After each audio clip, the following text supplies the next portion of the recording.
Waalaikumsalam warahmatullahi wabarakatuh. Bismillahirrahmanirrahim. Eh, Sebelum kita mulai, mari kita berdoa dulu. Bismillahirrahmanirrahim. Raditu billahi rabbil Islam dina wa bil Muhammadin nabi wa rasulah rabbi ibni iman nafi'a wa yubni fahma. Amin. Amin. Ya Rabbal Alamin. Oke, Bismillahirrahmanirrahim. Pada kesempatan malam hari ini, kita akan belajar persiapan SNPDP, khususnya di bidang IPA. Baik, sebelumnya teman-teman sudah mengerjakan pretest ya. Malam ini kita akan mengulas lebih dalam eh, tentang soal-soal yang Gak ada yang kayak apa? gimana. Aduh, disisain banget sama Muhammad. Halo, bisa dimulai? Bisa kak. Oke.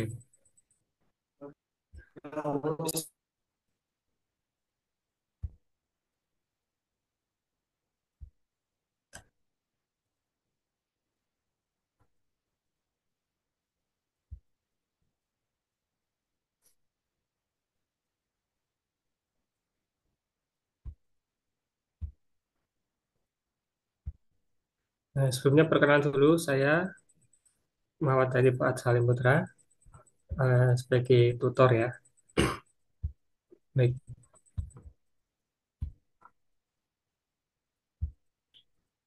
Hmm.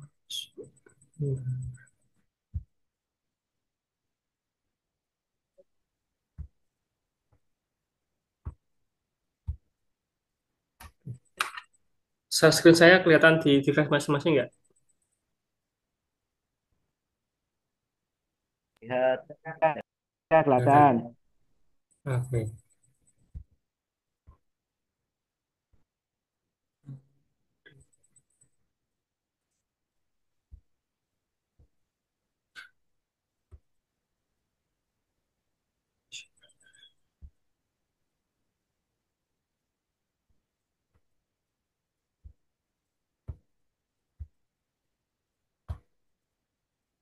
Oke. Yang pertama, ini ada soal ya. Perhatikan gambar berikut ini. Ada gambar A, B, dan C. Kita diminta untuk memasangkan zat A dan zat B. Secara sekilas, kita bisa membedakan mana yang zat gas, cair, dan juga padat. Zat A ini dari penampakannya kira-kira dia bentuknya apa? Padat, cair, atau gas?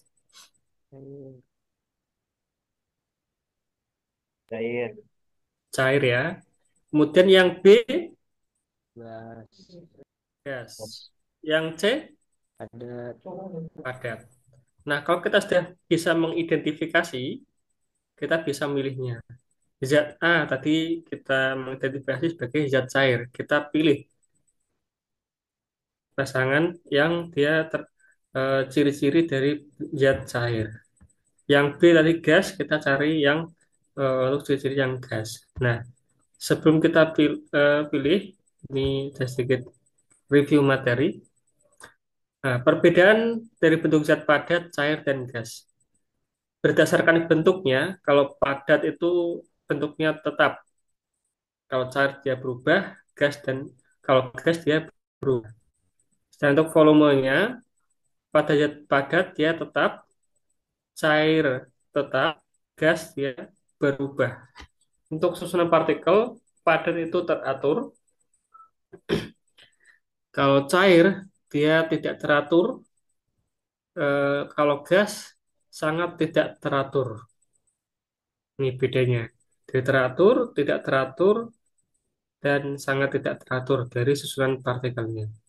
Kemudian untuk jarak antar partikel dari padat cair gas, padat itu berdekatan. Kalau cair berjauhan, gas sangat berjauhan jarak antar partikelnya. Kalau berdasarkan gaya tariknya antar partikel itu eh, untuk padat dia sangat kuat sehingga dia tidak mudah untuk dihancurkan atau berubah bentuknya. Kalau yang cair dia lemah sehingga bentuknya mudah berubah sesuai dengan wadahnya. Nah, gas ini lebih lemah lagi. Untuk gerak partikel, padat itu tidak bebas karena tadi gaya tarik antar partikelnya sangat kuat. Kemudian kalau cair dia bebas karena gaya tarik antar partikelnya dia lemah. Sedangkan gas sangat bebas karena gaya tariknya sangat lemah. Oke.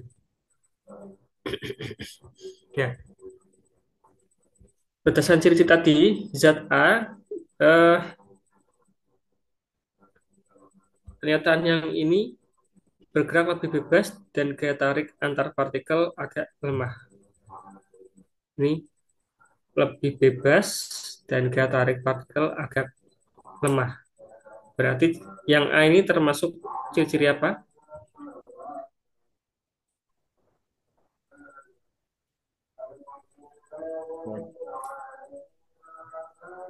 Gas, gas. Yang A itu termasuk ciri-ciri zat zat cair ya. Cair, cair. Kemudian yang B, bentuknya berubah dan volumenya tetap serta jarak antar partikelnya agak berjauhan. Ini termasuk apa? Gas, Agak berjauhan. Bentuknya berubah, Gas, volumenya tetap. gas, Gas. gas. Cair ya. apa? Kemudian di sini bentuk eh,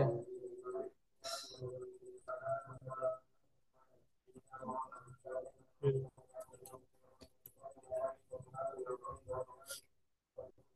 ini tadi cair, ini cair, kemudian bentuk dan volume tetap, susunan partikelnya Padat, teratur. Ini apa? Padat ya. padat, Padat, padat.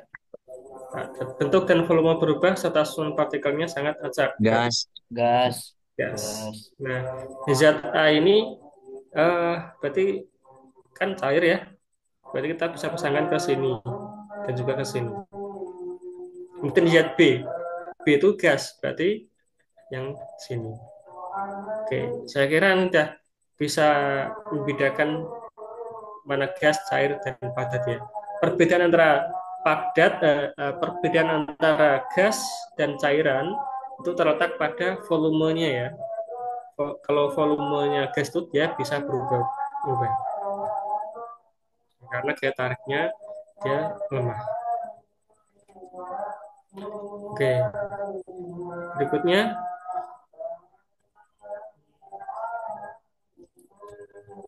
ini sedikit materi tentang massa jenis.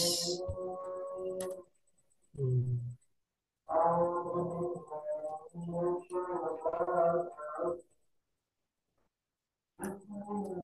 Ya, massa jenis atau rho itu sama dengan M per V. Massa itu kan massa per volume. Nah, contoh, berapakah massa jenis air yang memiliki volume 2 liter? Yang mana jenis air adalah 1000 kg per kubik. Nah, coba kalian hitung berapa massa air kalau volumenya adalah 2 liter.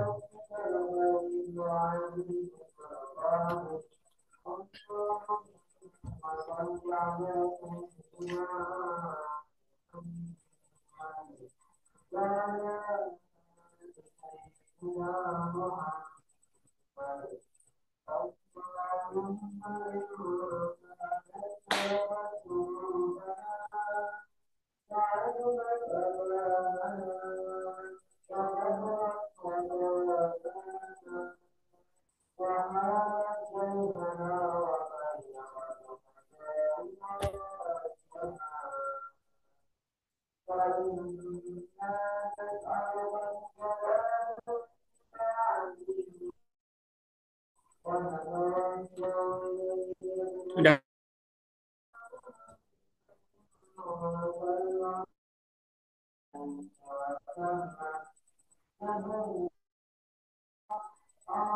Oke, kita kerjakan sama-sama ya.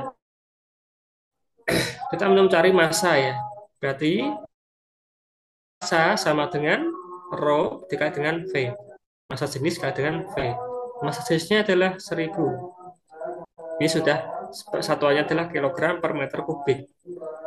Kemudian volumenya 2 liter. Nah, volume ini kan satuannya 2 liter. Kita harus ubah ke meter kubik. Nah, 2 liter itu ada berapa meter kubik? Caranya, kalau dari tangga konversi itu, liter itu berarti sama dengan berapa? De- Desimeter ya? Desimeter kubik itu sama dengan liter kan ya? Nah, dari desimeter ke meter naik satu tangga, artinya dibagi dengan 1000. 1000. Nah, berarti 2 liter sama dengan 2 per 1000. Ya, kita masukkan volumenya 2 per 1000. Coret, coret. Ketemunya adalah 2. Satuannya apa berarti? Kilogram. Kilogram. Nah, di fisika, kalau kalian mau menghitung sesuatu, perhatikan satuannya. Satuannya harus sama semuanya. Kalau di sini meter kubik, maka volumenya juga pakai meter kubik. Kalau di sini pakai sentimeter kubik juga bisa. Kita pakai sentimeter kubik. Nah, sebaiknya kita kembalikan ke satuan SI, satuan internasional. Kalau massa satuan internasionalnya apa? Satuan SI-nya?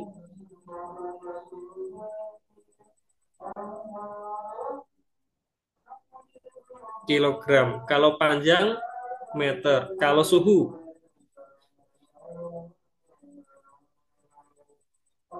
satuan Kelvin. SI-nya suhu apa? Kelvin. Celcius atau Kelvin. Kelvin? Kelvin ya. Kelvin. Oke. Baik. Sampai sini ada pertanyaan? Wow. Nggak ada, kita lanjut.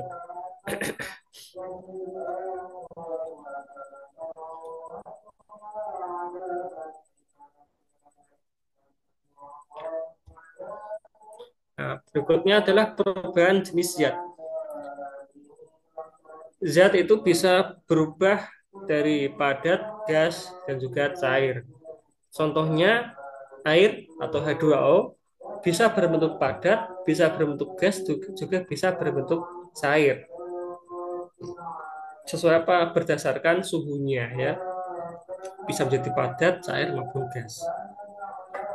Nah, eh, untuk perubahan jenis zatnya dari cair menjadi gas itu namanya adalah menguap. Bagaimana caranya biar air bisa menguap?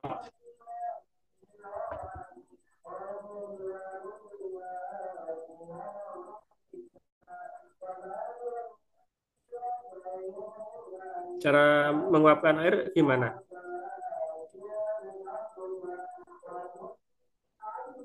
Dengan Kalau apa? Di, Dipanaskan. dipanaskan. Gitu. Kalau sebaliknya, kalau eh, zat cair didinginkan, dia akan menjadi padat. Kalau gas kita dinginkan, akan menjadi cair. Contohnya, misal kita punya gelas berisi air, air es.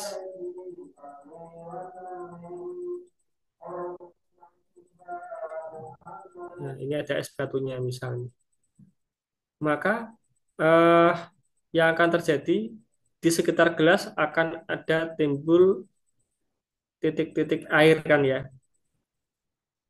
Ya, Nah, air itu apakah berasal dari dalam gelas ataukah dari yang lain?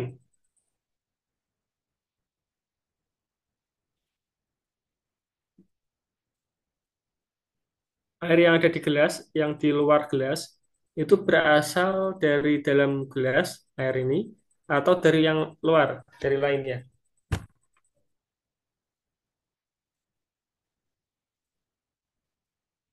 Dari yang lain ya. Jadi di luar udara sekitar itu kan ada kelembaban. Dia mengandung H2O atau air. Ketika suhunya didinginkan, dia akan berubah menjadi zat cair. Contohnya lain lagi, ketika di pagi hari akan ada embun di atas daun-daun. Itu karena air yang bentuknya dalam bentuk gas gabung dengan oksigen atau kelembapan udara, karena malam hari itu kan suhunya turun. Nah, pas pagi itu masih turun sehingga eh, suhunya dingin, gas akan berubah menjadi zat cair. Gitu. Jadi perubahan jenis zat ini dia dipengaruhi oleh pertama adalah suhu, kedua tekanan. Gitu. Jadi kalau ada perubahan suhu maupun tekanan, dia akan berubah menjadi bisa berubah menjadi bentuk jenis zat yang lain, bisa padat, gas maupun cair. Dan itu sifatnya reversible, bisa kembali lagi. Kayak tadi, air yang ada, yang gas yang sudah menjadi air bisa berubah kembali lagi menjadi gas. Termasuk juga es batu yang bentuknya padat, dia bisa mencair lagi jadi air. Ketika kita masukkan ke freezer lagi, dia bisa menjadi zat padat. Bisa kembali kembali ke posisi semula atau reversible. Oke. Ya.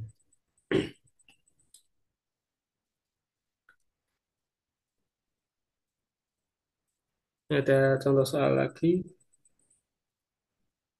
Berikut adalah dua contoh perubahan wujud zat yang biasa ditemui. Pasangkan fenomena pada kolom sebelah kiri dengan salah satu proses perubahan wujud. Merujuk gambar di atas yang ada pada kolom sebelah kanan. Proses F, kemudian di sini ada beberapa pernyataan. Ini, kalau ada kayak pilihan A, B, C, D, E dan menjodohkan, kok kalian pilih yang paling sedikit dulu.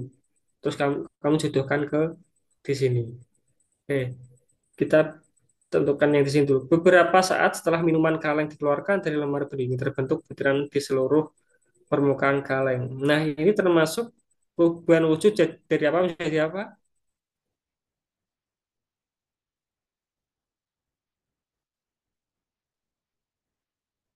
Terbentuk butiran air dari gas menjadi cair. Nah, berarti proses A, B, C, atau D, gas ke cair. Jadi ini ya, D. D ya. Nih. Kemudian saat permukaan kulit kita ditetesi alkohol, terasa dingin.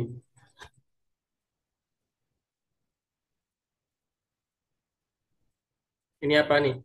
Dari alkohol menjadi dingin.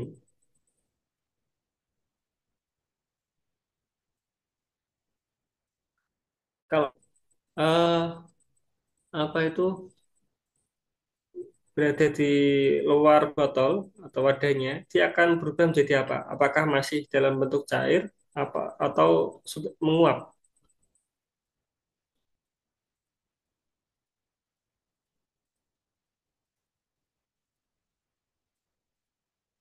Menguap ya. Jawabannya C. Karena alkohol itu titik didihnya dia rendah pada suhu norm ruangan, dia bisa menguap karena titik didihnya rendah. Jadi jawabannya adalah C. Nah, kayak gini. Oke, kita lanjut ya.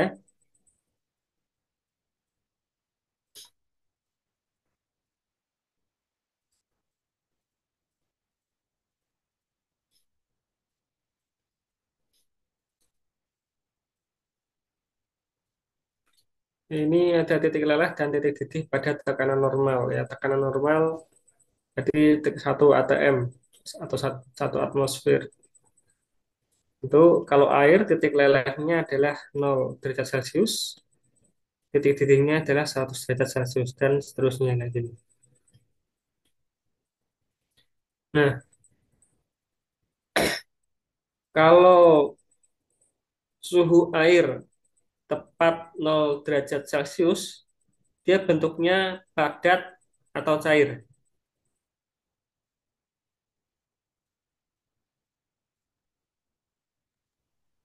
Cair. Bentuknya adalah cair karena ini adalah titik leleh.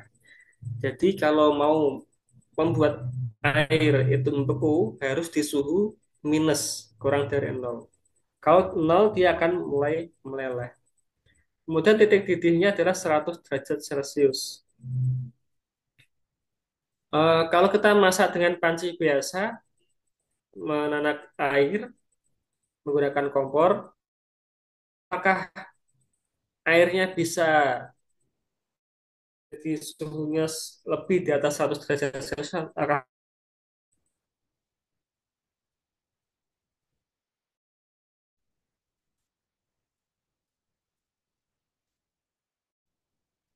Saya ulang lagi.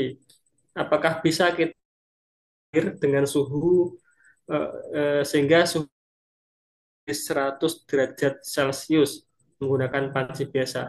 Apakah bisa?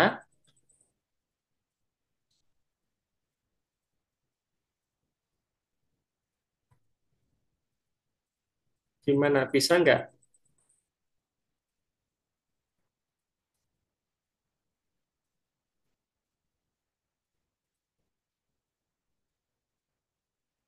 Halo?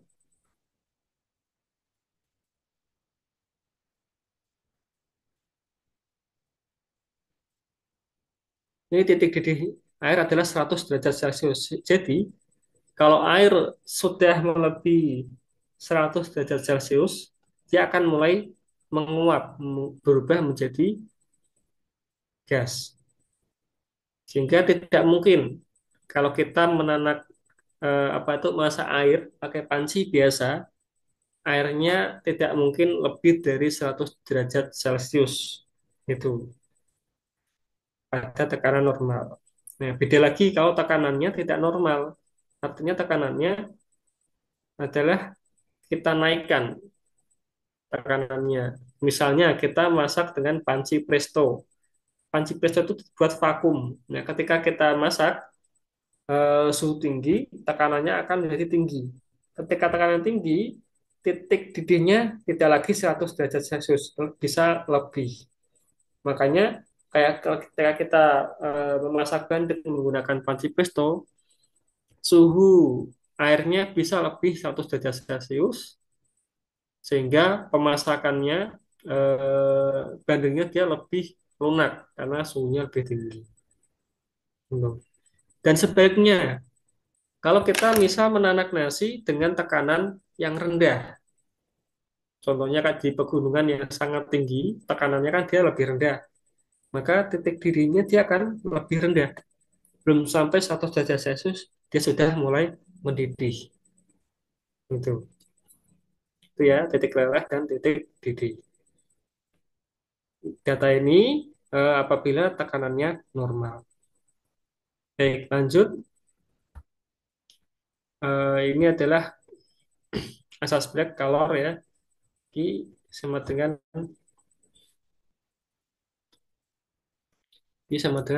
mc delta T. M itu massa, C itu kapasitas kalor, delta T itu perubahan suhunya. Nah, m- dari es untuk menjadi air, dia membutuhkan kalor. Nanti kalau jenis es beda dengan kalau jenis air yang sudah menjadi cairan. Sudah mulai meleleh, kalor itu digunakan ubah dari padat menjadi dan kalau sudah menjadi cair untuk menaikkan kalor. Nah, Kalau dipanaskan terus, berikan kalor itu tidak digunakan untuk mengubah bentuk cair jadi uap. Ini masing-masing punya eh, kalor jenis masing-masing. Ini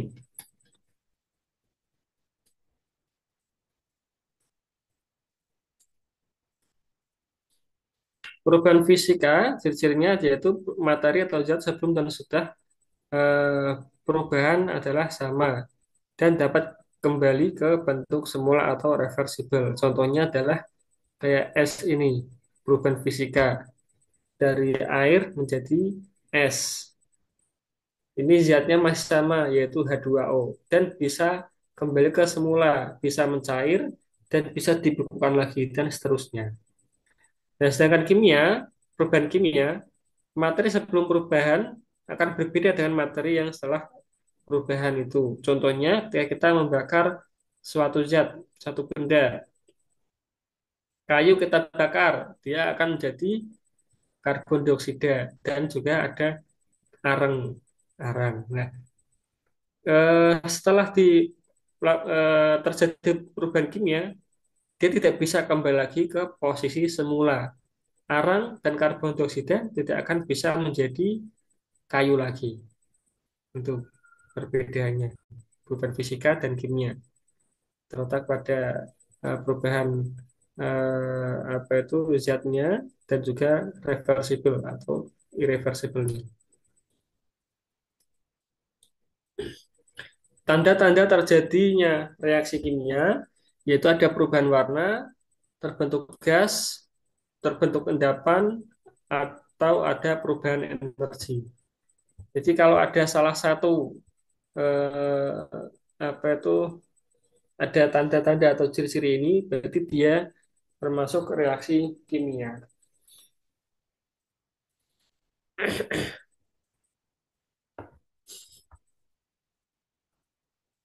Oke.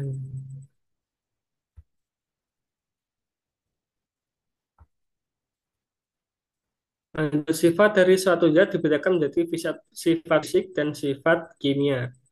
Contoh sifat fisik adalah warna, titik didih, titik leleh, volume, dan kelarutan. Sifat fisik dibedakan menjadi sifat ekstensif dan juga sifat intensif. Contoh sifat kimia adalah kereaktifan dan kestabilan. Pernyataan yang benar tentang sifat zat adalah, oke, sebelum itu kita harus tahu apa itu sifat ekstensif dan juga sifat intensif. Nah, sifat ekstensif adalah sifat yang bergantung pada jumlah materi dalam suatu sampel. Contohnya massa, volume merupakan contoh ekstensif. Jadi di sini bergantung pada jumlah materi. Kalau jumlah materinya lebih banyak, maka massanya juga akan semakin tinggi. Dan volume juga seperti itu. Kalau jumlah materinya banyak, maka volume juga akan semakin banyak. Berbeda dengan sifat intensif.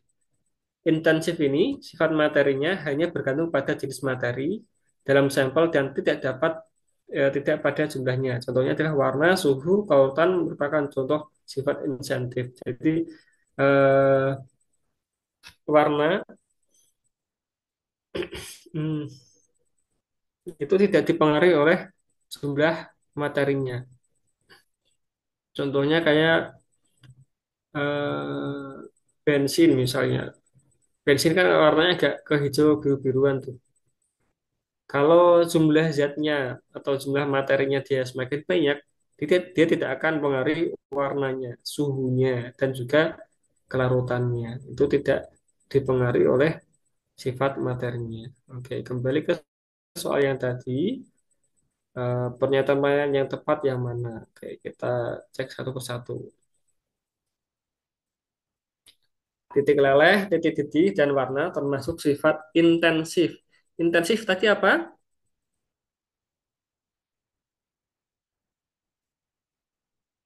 Intensif itu tidak bergantung harusnya.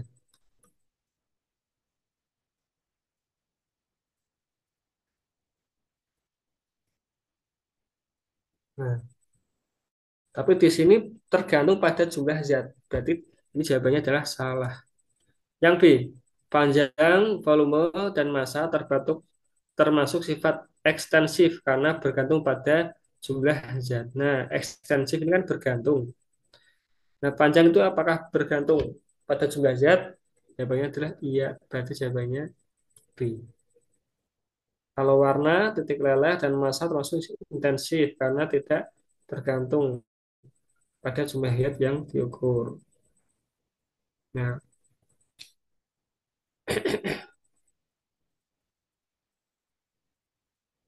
yang C, benar nggak ini? Warna, titik leleh, dan massa termasuk sifat intensif. Kalau warna ya, dia intensif. Titik leleh ya. Kalau massa dia termasuk ekstensif karena bergantung pada jumlah materinya. Terus D, viskositas, volume, dan massa jenis termasuk sifat ekstensif. Salah. Ini harusnya intensif karena bergantung pada jumlah zatnya. Jadi jawaban yang tepat adalah yang B. Hmm.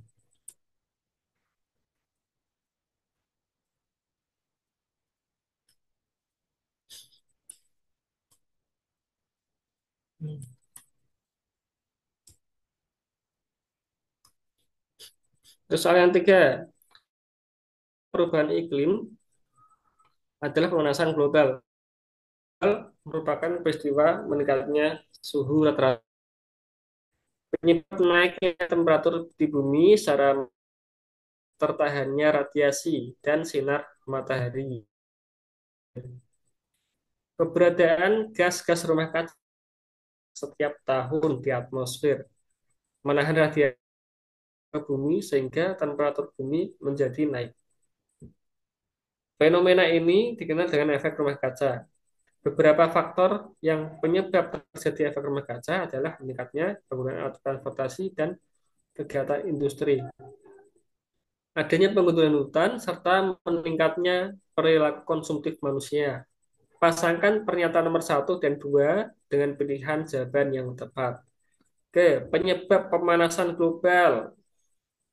Kita cari nih, tidak A, B, C, D. Yang menjadi penyebab ini, meningkatnya suhu bumi, apakah penyebabnya? Bukan. Ini hasilnya atau akibatnya, bukan sebabnya. Kemudian peningkatan gas rumah kaca. Ya, peningkatan gas rumah kaca itu penyebab pemanasan global. Kemudian kalau C, peningkatan gas CO2. Yang C juga iya, tapi yang paling umum adalah yang B. Ini fenomena efek rumah kaca. Oke, berarti kita pasangkan ya, ini ke sini. Kemudian akibat penggunaan transportasi meningkat, jawabannya adalah kalau transportasi meningkat, dia akan menghasilkan emisi. Emisi berupa apa?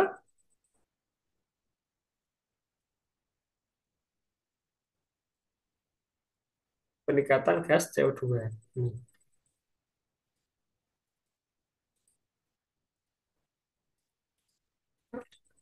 Oke, ini untuk sedikit materi tentang isu-isu lingkungan, kesehatan lingkungan, dan juga pemanasan global ya. Oke, saya rasa untuk pemanasan global sudah dapat materi di SMP dan mudah diingat ya. Efek rumah kaca itu jadi karena ada gas-gas rumah kaca yang merangkap panas, radiasi panas ke dalam bumi. Menurut kalian, gas rumah kaca, kalau misal bumi tidak ada gas rumah kaca, apakah itu bagus ataukah buruk?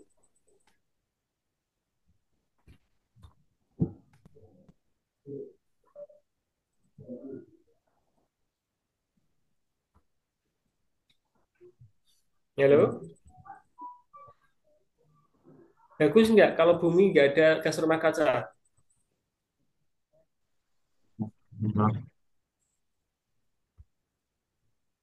Bagus? Bagus. Bagus. Jawabannya adalah Tidak. Tidak. bagus. Memang bumi membutuhkan gas rumah kaca. Fungsinya buat apa? Buat filter. Kalau tidak ada filter, berarti radiasi matahari langsung ke permukaan bumi. Sinar UV-nya tidak ada filternya, akan langsung masuk semua. Dan posisi bumi yang jauh dengan matahari, dia akan suhunya akan sangat, kalau yang dekat dia akan sangat panas. Jadi tidak stabil. Kayak kita kalau nggak pakai nggak di dalam, nggak punya rumah, kalau panas kepanasan kayak itu. Kalau kita apa dalam rumah ya lebih stabil. Ya, kayak gitu ya.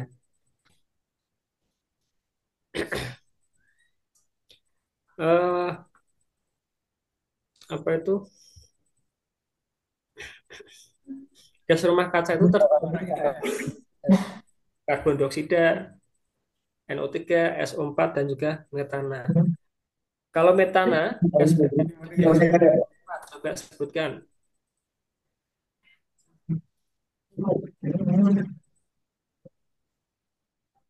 Gas metana itu dihasilkan dari aktivitas apa?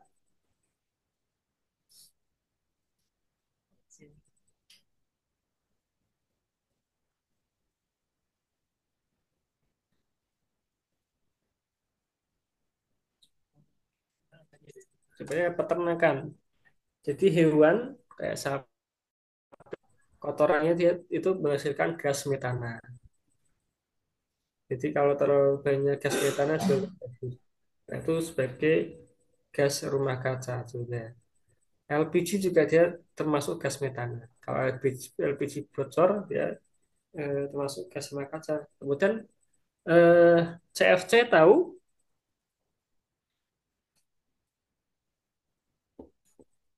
CFC itu biasanya terdapat di alat apa saja CFC?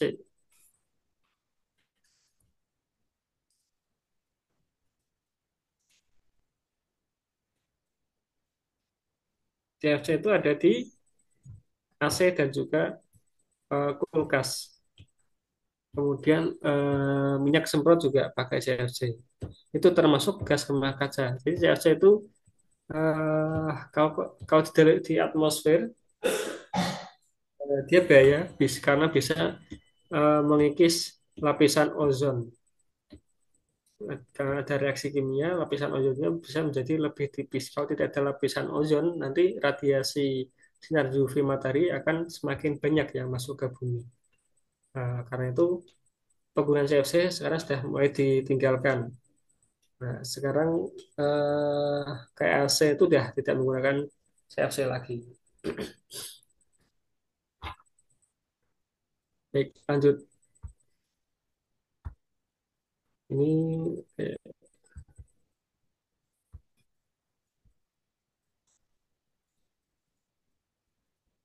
gas metana ya. Kemudian kita nanti, oke, ini ada soal lagi. Salah satu perubahan iklim yang terjadi saat ini adalah fenomena La Nina, yaitu gangguan anomali cuaca yang menyebabkan meningkatnya curah hujan. Hasil analisis BMKG, fenomena La Nina ini terjadi sejak akhir tahun 2020 sampai awal tahun 2021 dengan level rendah hingga sedang. Fenomena La Nina ini terjadi ketika suhu rata-rata permukaan air laut di Samudra Pasifik bagian timur dan tengah lebih rendah dari biasanya, sehingga sirkulasi udara bergerak ke wilayah Samudra Pasifik Barat Indonesia dan hanya menyebabkan pembentukan awan di Indonesia dan Australia lebih cepat. Berdasarkan wacana di atas, dampak dari fenomena La Nina di Indonesia yang benar adalah, nah, ini kata kuncinya adalah sirkulasi udara bergerak ke wilayah Samudra Pasifik Barat, yaitu di Indonesia dan Australia. Nah, kalau udaranya bergerak, berarti awan juga ikut bergerak. Awannya yang berasal dari apa tuh, Samudra Pasifik bagian timur dan tengah bergerak ke Indonesia dan Australia. Kalau ada awan, yang terjadi apa?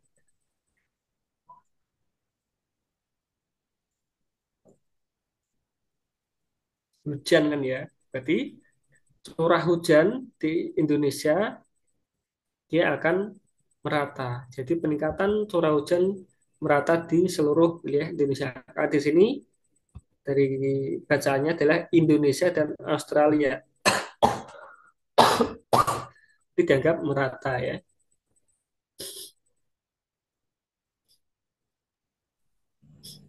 Ini tapi ini ada pilih dua jawaban. Berarti jawaban tadi udah dapat satu jawaban A. Kemudian kita cari lagi. Banjir dan tanah longsor pada daerah yang memiliki resapan air rendah. Benar nggak?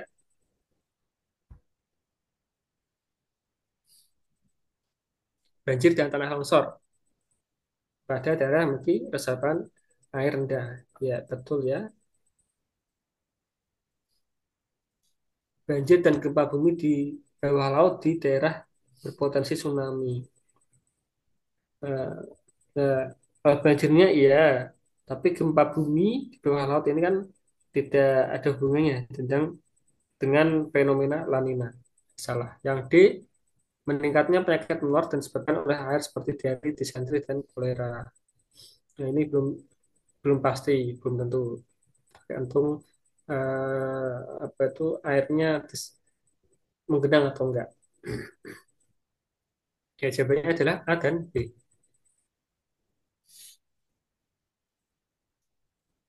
Oke, lalu ini berikut adalah gambar pintu air irigasi untuk mengontrol debit air yang mengalir.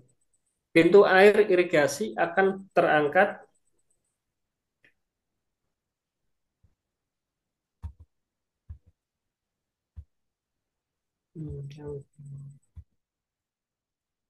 Pintu air irigasi akan terangkat 6 cm apabila setir kemudi diputar 30 searah jarum jam. Debit air yang mengalir adalah 0,005 meter per detik.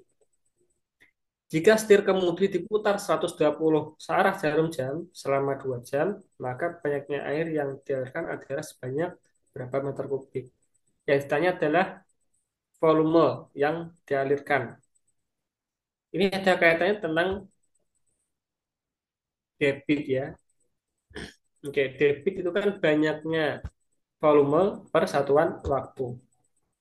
Rumusnya adalah Q atau debit sama dengan V atau volume per waktu. Atau juga bisa dihitung dengan V kecil atau kecepatan laju airnya dikait dengan A atau luas penampangnya. Itu. Nah, dari persamaan ini kita akan bisa mencari berapa volumenya. Nah, coba kita analisis.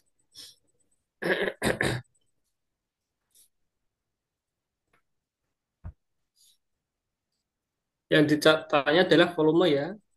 Volume sama dengan, kalau tadi rumusnya kan Q sama dengan volume per waktu. Kalau mencari volume berarti Q dikali dengan T. Ya, debitnya berapa?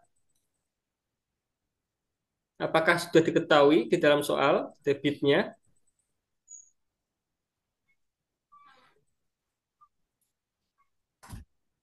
Belum ya. Ini memang ada debit, tapi ini debit untuk yang eh, apa itu? Ini 6 cm dibuka 30 derajat 6 cm ya. Nih. Nah, sedangkan ini V-nya misalnya V2 ya. V2, V2. Ini kondisi pertama, yang ini kondisi yang kedua. Oke, ini kalau 6 cm dia kalau dibuka 30 derajat, ini dibuka 120 derajat. Berapa kalau 120 derajat bukanya kira-kira? Kita pakai perbandingan. Kalau 30 derajat, dia akan terbuka 6 cm. Kalau 120 derajat dibuka berapa? Kita misal X. Berarti X sama dengan 120 dibagi dengan 30 derajat dikali dengan 6. Berarti 120 bagi 30, 4. 4 kali dengan 6, sama dengan 24. Hmm. Ini diketahui debitnya adalah 0,005 meter kubik per detik. Nah, kira-kira kondisi kedua yang pintu airnya dibuka dengan ketinggian 24 cm, debitnya lebih tinggi atau lebih rendah?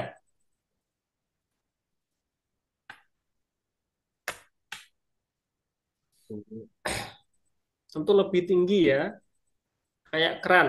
Kalau kita buka kerannya lebih lebar, maka dia akan lebih banyak yang keluar airnya atau debitnya dia akan lebih banyak. Itu. Ya, di sini eh, untuk kasus itu ini ya, kita akan mencari debitnya ketika ketinggian di sini adalah 34 cm. Nah, tadi kita dapat persamaan debit atau V itu sama dengan V kecepatan V kecil ya ini kecepatan dengan luas penambang.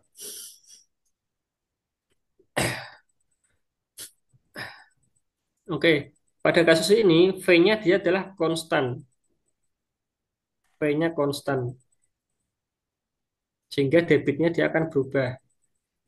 Untuk mencari itu V-nya, ini V laju airnya adalah konstan. Kita cari dulu V-nya, V atau sama dengan V sama dengan Q per A.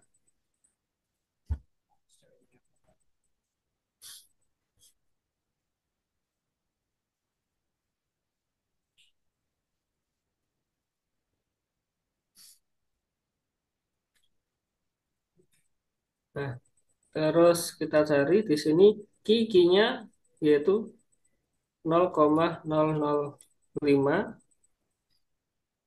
dengan A. A-nya itu kan luas penambangnya berarti sini panjang kali dengan lebar. Panjang kali dengan lebar ya. Jadi 0,005 dibagi dengan eh, panjangnya di sini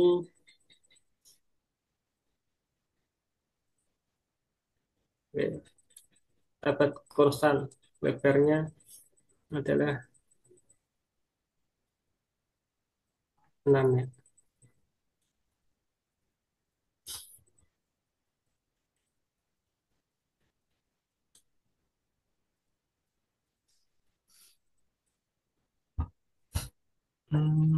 Atau pakai perbandingan juga bisa sih. Berarti kalau kita mencari Q2, Q1 per Q2. Oke, kita pakai perbandingan aja ya.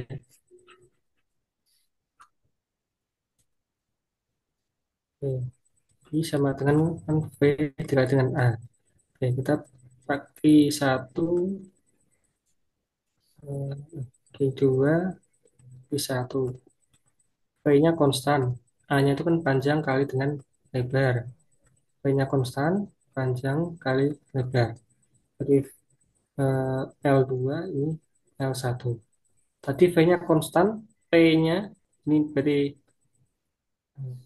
ini saya gambar ulang.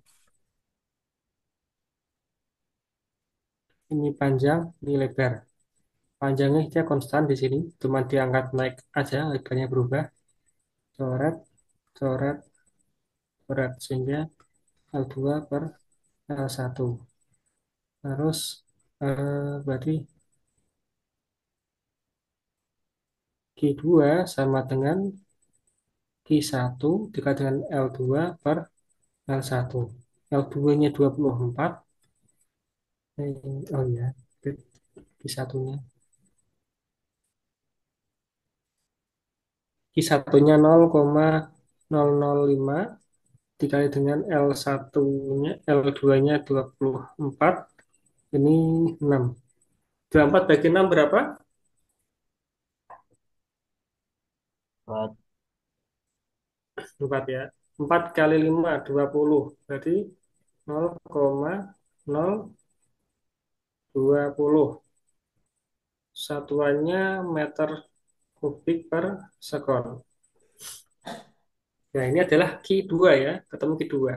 Nah, kita masukkan di sini. V2 sama dengan Q2, V2-nya adalah 0,020 dikali dengan waktu. Waktunya di sini adalah 2 jam. Kalau tadi satuannya sekon, kita buat jam ke sekon. Dikali dengan berarti 2 dikali dengan 60 kali dengan 60. Oke, berarti jawabannya berapa atau saya hitung?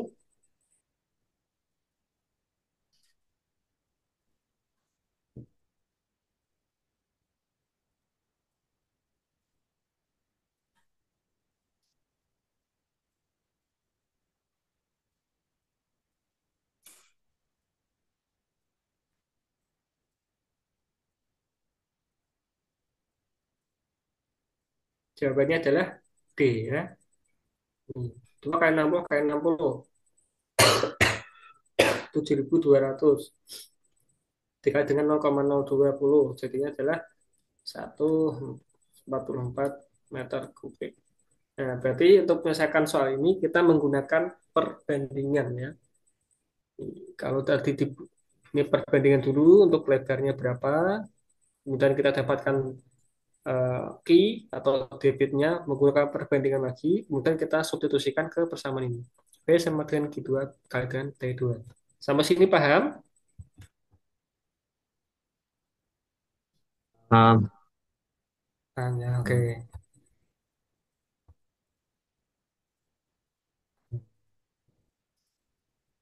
Ya, kita lanjut.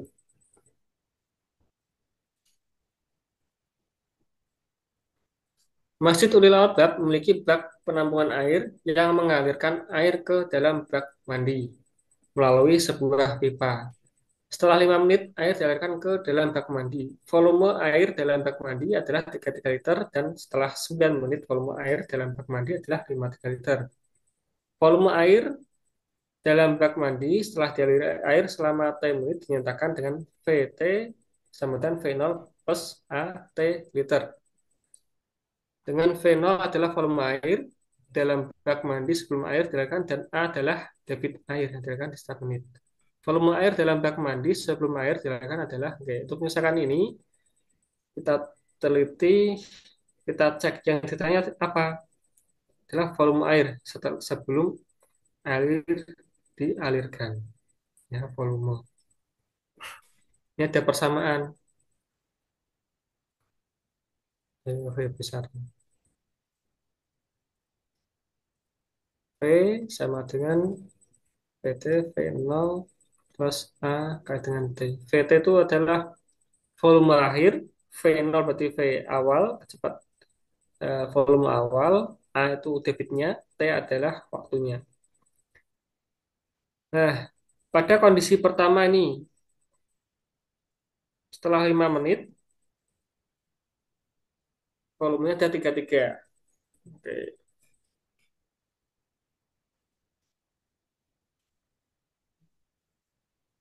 tiga, volume airnya 33 liter. Di sini eh, adalah 9 menit. V0-nya kita belum tahu, A-nya kita belum tahu juga, T-nya adalah berapa nih? 5 menit ya. Kemudian yang kedua 53, V0-nya belum diketahui, A-nya belum diketahui, ini 5. Oke, dari persamaan ini kita bisa menentukan dari ini kondisi pertama, kondisi yang kedua ini ya. Ya, kita buat kayak gini. PT sama dengan V0 plus AT. Anggap saja ini sebagai VT. Ya, sebagai VT. Berarti 53 sama dengan V0-nya adalah 33 misalnya. Dengan waktunya adalah dari kondisi pertama kedua ini kan butuh waktu setelah 9 menit ya. Biar lebih mudah ini nah, gini aja biar mudah. Ini 53 liter setelah 9 menit. Yang mana sebelum 53 liter ini volume awalnya adalah 33 liter. Ini ya. A kali 9. Kita akan mencari A-nya berapa. Nanti kita bisa terapkan di persamaan ini. Cari A atau debitnya. Berarti 53 53 dikurangi dengan 33 sama dengan 9A. 53 dikurangi 33 sama dengan 20. 9A.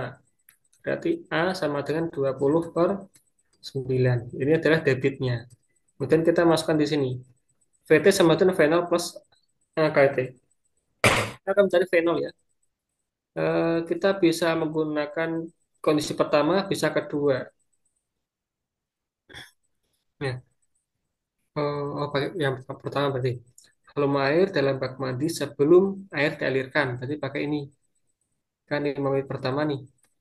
Berarti 33 sama dengan V0 plus A-nya tadi 20 per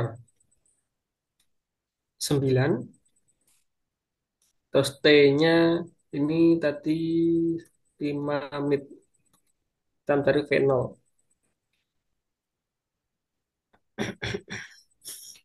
Hmm. 50 kali 2, 20 kali 5 kan 100 ya. 100 per 9. 33. Berarti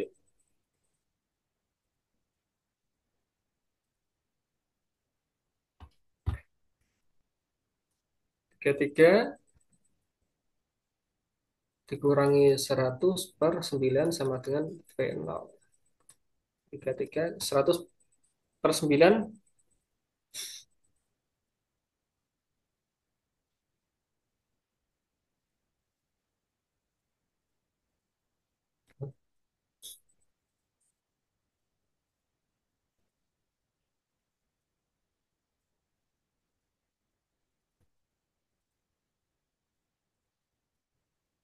11,11 ya, sama dengan V0. Jadi ada yang kurang. 33, nah,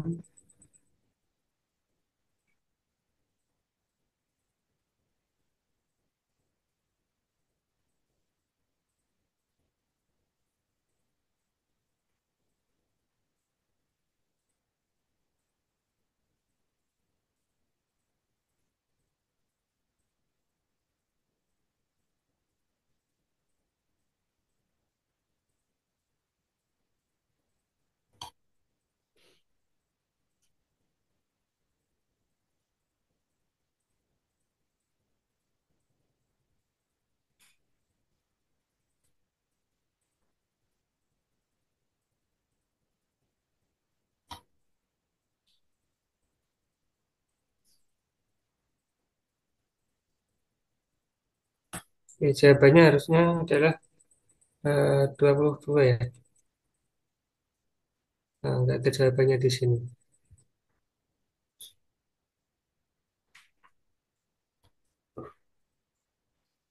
Oke, sampai sini ada pertanyaan? Ya, Nggak ada. Oke, waktunya udah habis kayaknya nih ya. Oke, kita lanjutkan di pertemuan berikutnya. Kurang lebihnya mohon maaf. Assalamualaikum warahmatullahi wabarakatuh. Waalaikumsalam warahmatullahi wabarakatuh. Terima kasih, Kak. Waalaikumsalam. Sama-sama.